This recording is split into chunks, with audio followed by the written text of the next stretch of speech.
Let's take a look at some of the other click and collect scenarios.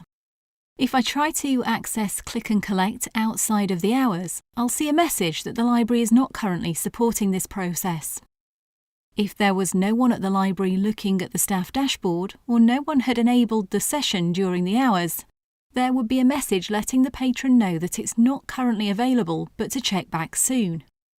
In addition, we can specify a maximum number of people that can use the process at any one time.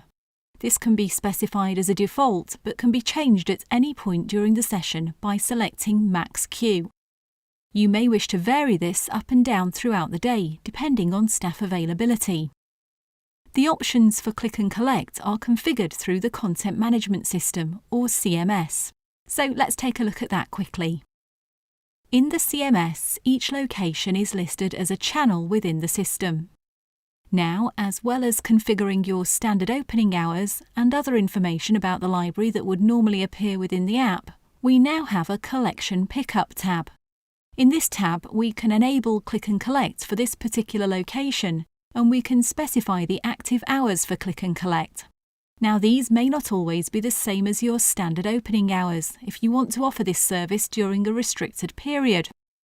We can set the default maximum queue length, which will be reset every time the session is started, and we're able to configure the SIP2 settings that we use for the actual checkout process in the staff dashboard.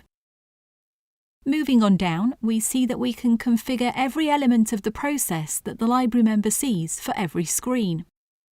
The Prepare screen, where we ask them those questions, the En route screen, when they're on their way to the library, the Arrived screen, where they can message back and forth with the library staff member, along with the final screens, such as the Thanks, you've completed your session, and the Cancelled screen. In addition, we can configure those exception screens, so where we're outside of the opening hours, or the click and collect hours for this library, where click and collect is not currently available, i.e. there are no staff currently looking at the staff dashboard, or if we reached our maximum queue where the library is too busy to support any more sessions. At the bottom here, we can see the ability to configure those standardized responses in the staff dashboard. Then, lastly, one additional option here allows the staff to check out those items from the Ready queue.